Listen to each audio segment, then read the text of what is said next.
AICC के प्रशासन प्रभारी और सीडब्ल्यूसी के सदस्य गुरदीप सिंह सप्पल ने भाजपा पर निशाना साधा है। सप्पल ने शिमला में प्रेस कॉन्फ्रेंस के दौरान कहा कि देश में इंडिया गठबंधन की सरकार बनने जा रही है। उन्होंने कहा कि भाजपा का जुमलों का टाइटैनिक 4 चरणों में हुए मतदान के बाद डूबने वाला है। गुरदीप सिंह सप्पल ने कहा कि जनता के किए वादों की कलई अब खुल गई है। उन्होंने कहा कि मोदी सरकार ने अग्निवीर योजना को लाकर सेना को कमजोर करने का काम किया है। कांग्रेस की सरकार बनने पर इस योजना को बंद किया जाएगा और पुनः पुरानी व्यवस्था को शुरू किया जाएगा। उन्होंने कहा कि मोदी हिमाचल को अपना घर बताते हैं, लेकिन आपदा में प्रदेश के साथ बेगानों की तरह व्यवहार किया। उन्होंने कहा कि सेब हिमाचल प्रदेश की अर्थव्यवस्था की रीढ़ है, लेकिन सरकार ने बागवानों से किए वादों को पूरा करने के बजाय इंपोर्ट ड्यूटी को कम किया। उन्होंने कहा कि पूर्व कांग्रेस सरकार में मंत्री आनंद शर्मा और डब्ल्यूटीओ के साथ किए समझौते का हवाला दिया जाता है, जिससे 10 वर्षों से सत्ता में काबिज बीजेपी की नीयत स्पष्ट हो गई है। मोदी सरकार खुद को धारा 370 हटाकर पावरफुल बता रही है, तो क्या वह एक हस्ताक्षर को बदलने की हिम्मत नहीं रखती है? सप्पल ने कहा कि बीजेपी सरकार जनता के ओपीएस के पैसे पर हक जताकर बैठी है। उन्होंने कांग्रेस पार्टी के द्वारा की गई गारंटियों को गिनाते हुए कहा कि सत्ता में आने पर उनकी सरकार पर काम करेगी। उन्होंने कहा कि देश में 2014 से पहले परमाणु, स्पेस और अन्य क्षेत्रों में काफी विकास कर लिया है। 2014 के बाद इस क्षेत्र में कोई नया काम नहीं हुआ है। उन्होंने कहा कि मोदी सरकार ने शिक्षा व्यवस्था को भी कमजोर किया है, प्राइवेट संस्थान खड़े किए जा रहे हैं। कहा कि मोदी सरकार देश में अनपढ़ों की फौज तैयार कर रही है।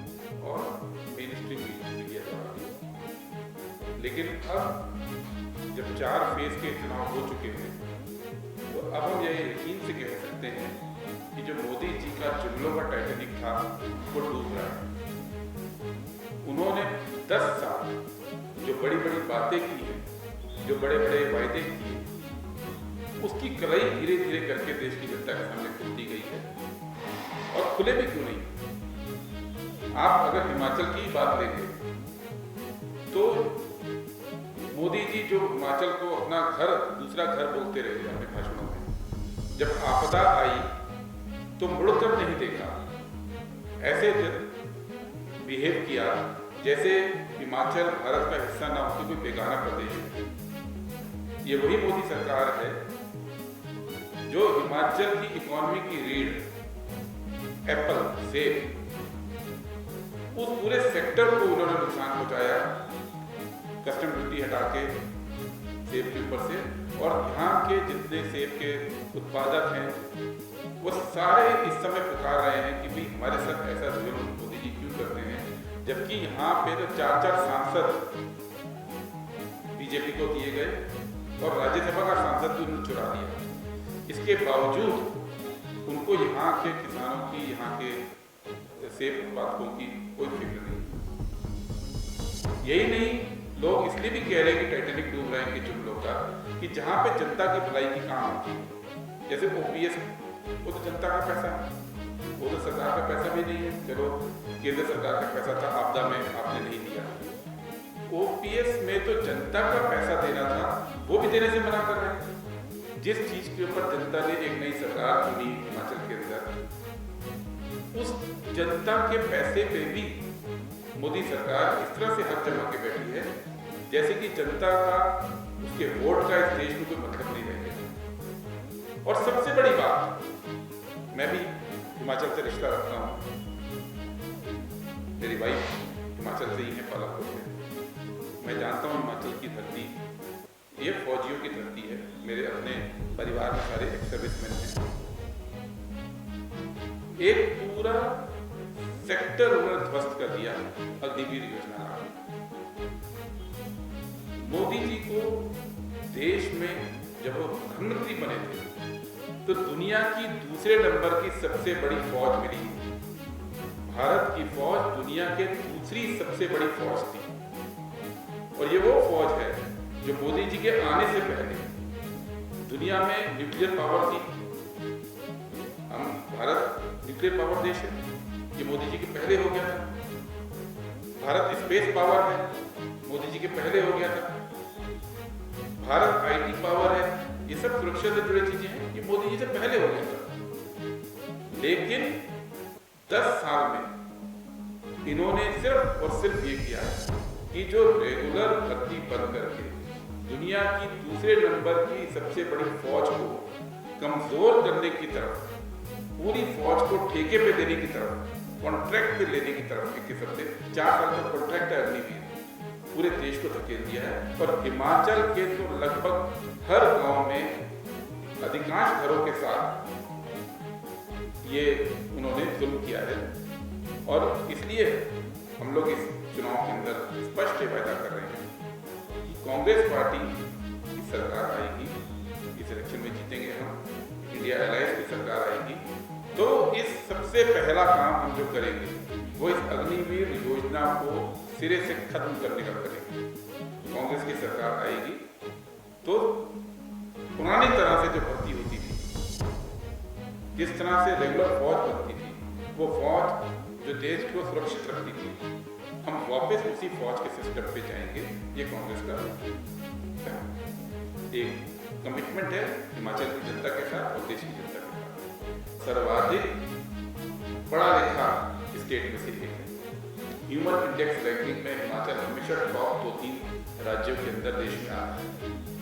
और वो इसलिए आता है कि यहाँ का स्टूडेंट, युवा, चाहे वो लड़के हों चाहे वो लड़कियां हों, वो पढ़ते हैं, वो पढ़े लिखे हैं।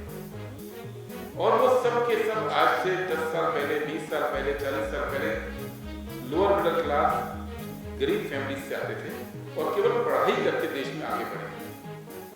इस देश के अंदर एक कॉन्फिडेंस था और ये हर घर के अंदर था, मेरे घर में था, आपके घरों में था, कि अगर पढ़ाई कर लेंगे ठीक से, अगर पढ़ जाएंगे तो बढ़ जाएंगे, पढ़ाई कर लेंगे तो हम लाइफ में तरक्की कर जाएंगे।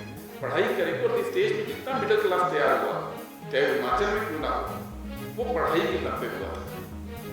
पिछले 10 साल के अंदर उस पढ़ाई के सिस्टम को कमजोर किया है। जितने इंस्टीट्यूट्स हैं, जितने कॉलेजेस हैं, जितनी नई यूनिवर्सिटीज हैं, वो प्राइवेट आ रही हैं। एक आम कोर्स के लिए प्राइवेट कॉलेजेस के अंदर अगर एक ग्रेजुएशन कोर्स करने के लिए आज की तारीख में 4-4 लाख रुपए, 5-5 लाख रुपए साल की फीस जा रही है। मेडिकल कॉलेजेस जितने बन रहे हैं, प्राइवेट बन रहे हैं, 50 लाख से 2 करोड़ रुपए के बीच में ग्रेजुएशन हो रहा है। तो सवाल ये है कि जो गरीब घर के बच्चे हैं या जो मिडिल क्लास के बच्चे हैं, जो नौकरी पेशा परिवार के बच्चे हैं, वो कहाँ जाएंगे? आज कितने बच्चों को अपनी मनपसंद कोर्स को छोड़ना पड़ रहा है क्योंकि 4 लाख 5 लाख फीस या मेडिकल के केस में 50-50 लाख फीस उनके परिवार वाले नहीं दे पाते। इस पूरे सिस्टम को मोदी सरकार ने प्राइवेटाइज कर दिया, सरकारी कॉलेजेस को कमजोर किया, सरकारी इंस्टीट्यूशन को कमजोर किया और केवल इस देश में प्राइवेट पढ़ाई को इन्होंने किया। और प्राइवेट पढ़ाई का जो स्तर है, पीछे आप सबने देखा होगा कुछ बड़े वीडियोज आ रहे हैं देश की नामी ग्रामीण प्राइवेट यूनिवर्सिटी के बच्चों के, उनके रिस्पॉन्स आप सबने वीडियोज पे देखा है, सोशल मीडिया बड़े वायरल हुए। तो वहां पर ये पढ़ाई हो रही है, पेरेंट्स अपना पेट काट के, माएं अपने जेवरात गिरवी रख के, मैं तो ये भी कहूंगा अपने मंगलसूत्र गिरवी रख के अपने बच्चों को पढ़ा रही है और वहां पढ़ाई हो नहीं रही है। क्या उन बच्चों को, जिस बच्चों को आपने सोशल मीडिया पे देखा, उस लेवल के आईक्यू के बच्चों को, उस लेवल की नॉलेज के बच्चों को क्या कोई भी कॉलेज, कोई भी कंपनी नौकरी पर रखेगी? आप एक अनपढ़ पढ़े लिखों की फौज तैयार कर रहे हैं देश के अंदर 10 साल के अंदर।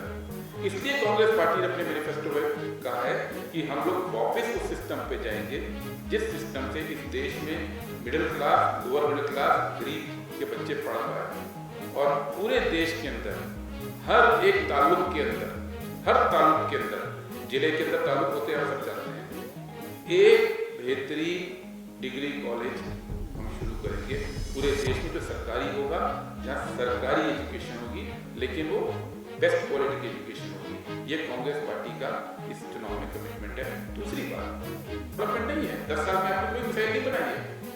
जितने टैंक बने हैं वो 14 के पहले बने हैं। 14 के पहले भारत 128 वॉरशिप बना चुका था। आत्मनिर्भरता भारत, 128 युद्धपोत भारत ने बनाए थे, दर्जनों फ्रिगेट भारत ने बनाई थी, 39 ऑर्डिनेंस फैक्ट्रीज भारत की थी, दर्जनों रिसर्च ऑर्गेनाइजेशन थे जो डिफेंस में काम कर रहे थे। और मोदी सरकार ने केवल एक काम किया है कि सारी जितने भी ऑर्डिनेंस फैक्ट्रीज हैं उनको प्राइवेट करना, जितने रिसर्च ऑर्गेनाइजेशन हैं आर्मी के उनको प्राइवेट हाथों में देना, और यहाँ तक कि जो कैंटनमेंट भी है उसको भी प्राइवेट करना। देश में आर्मी के कैंट तक को प्राइवेट करने के लिए मोदी सरकार की ये 10 साल की उपलब्धि है। और ये लोग कांग्रेस को सिखाना चाहते हैं कि देशभक्ति क्या होती है। ये लोग हमसे सवाल पूछते हैं कि बॉर्डर को सुरक्षित रखने के लिए हमने क्या किया। आज हम पूछते हैं कि बॉर्डर को सुरक्षित रखने के लिए जो तैयारी देश ने 70 साल में की थी, 65 साल में, वो आप लोगों ने 10 साल में आके उसको कमजोर क्यों कर दिया। ये पहली बात आप लोगों से कहना चाहता हूँ। और जो दूसरी बात है, मंत्री इंफॉर्मेशन ब्रॉडकास्टिंग अनुराग ठाकुर, तो उन्होंने एक बात बोल दी कि कांग्रेस आएगी तो परमाणु हथियार खत्म कर देगी। और चूंकि आज हिमाचल में, तो उनको उनका ये कहना हिमाचल की जनता को डराना, उसकी हकीकत मैं आपके सामने रखना चाहता हूँ। क्योंकि अनुराग ठाकुर जी के लिए तो इस देश का इतिहास 2014 में शुरू हुआ। 2014 से पहले तो इसके लिए देश का इतिहास था ही नहीं। खुद उनके पिताजी का जो कंट्रीब्यूशन रहा वो भी उनके इतिहास के कोर्स से बाहर है। उनके पिताजी भी अलग अलग पदों पर रहे, मुख्यमंत्री भी रहे, मंत्री भी रहे देश में। उनका भी इतिहास अनुराग ठाकुर जी के कोर्स से बाहर है। लेकिन ये देश 14 से पहले बना था। और अनुराग ठाकुर जी की मार्फत, आपकी मार्फत में उनको बता कि न्यूक्लियर पावर इस देश को मोदी सरकार ने नहीं, कांग्रेस की सरकारों ने बनाया था।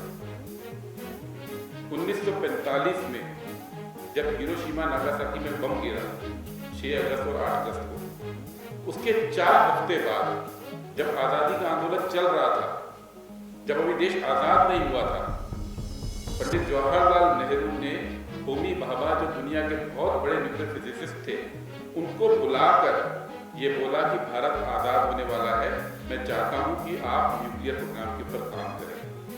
वो भी प्रधानमंत्री नहीं बने थे। उस दौर में जब दुनिया ने न्यूक्लियर बम की ताकत देख ली थी, उस समय एक गुलाम देश का नेता अगर ये जाहिर कर रहा था कि हम न्यूक्लियर पावर बनेंगे, उसके लिए कितनी नैतिक हिम्मत चाहिए होगी, उसके लिए कितनी दूरदृष्टि चाहिए होगी, ये आज की तारीख में हम शायद नहीं समझ पाएंगे। हो सकता था कि उस गुलाम देश के नेता को, जवाहरलाल नेहरू को, पूरी जिंदगी के लिए परमाणु कार्यक्रम शुरू करने की नीयत जाहिर करने के लिए ब्रिटिश या अमेरिकी क्या कर सकते थे, ये तो सब हम सोच सकते हैं। लेकिन उन्होंने आज़ादी के पहले इस देश का न्यूक्लियर कार्यक्रम शुरू किया और आज़ादी मिलते ही 47 में आज़ाद हुए, 48 में उसको फॉर्मली शुरू कर दिया। हमारा एटॉमिक प्रोग्राम 1948 में शुरू हो गया था। तब अनुराग ठाकुर जी थे, बीजेपी नहीं थी। 1950 में संविधान बना, 52 में पहला चुनाव हुआ और नेहरू पहली बार उनके पीएम बने। तब तक हमारा परमाणु कार्यक्रम पटरी पे आ गया था। और ये वो चुनाव था जहां बीजेपी सुकीली, हिंदू महासभा और जनसंघ, इनको 4 सीट और 3 सीट पूरे देश में मिली थी और नेहरू जी को 75% लोकसभा की सीटों पर विजय प्राप्त हुई थी। उस समय उन्होंने देश को परमाणु कार्यक्रम दिया। इंदिरा जी के टाइम पे 74 में 1974 में हमने परमाणु टेस्ट कर लिया था। 75 आते आते हम लोग रॉकेट छोड़ चुके थे दुनिया के अंदर और 80s के आते आते हम स्पेस पावर बन गए थे पूरी दुनिया के अंदर। ये अनुराग ठाकुर जी को नहीं मालूम, क्योंकि उनके लिए इतिहास 2014 से शुरू हुआ है।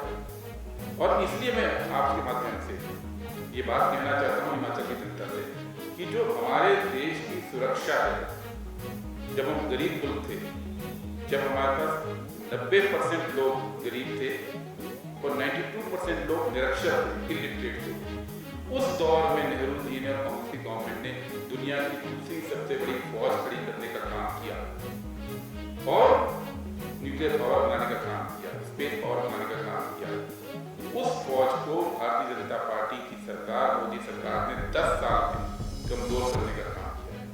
पिछले 10 साल के अंदर उन्होंने केवल एक काम किया कि अग्निवीर योजना लेके आ जाएं। जो सफर मोदी जी का शुरू हुआ था, उनकी पहली रैली याद कीजिए हरियाणा में की थी उन्होंने सिरसा में 2014 में 1 रैंक 1 पेंशन की डिमांड के साथ, और 10 साल में वो 9 रैंक 9 पेंशन पे आ गए। अब जवान को ना रैंक मिलेगा ना उसको पेंशन मिलेगी। 4 साल के अंदर अधिकांश जवानों को रिटायर होकर वापस बेरोजगारी में जुटना पड़ेगा। तो कांग्रेस पार्टी ये बात स्पष्ट कहना चाहती है कि जिस तरह से हमने 1947 के बाद एक मजबूत देश बनाया, एक मजबूत आर्मी बनाया, एक मजबूत इस देश के अंदर आर्म फोर्सेस का इंफ्रास्ट्रक्चर बनाया, मुझे मालूम नहीं आप मेरे कितनों जानते होंगे, लेकिन जितनी मिसाइल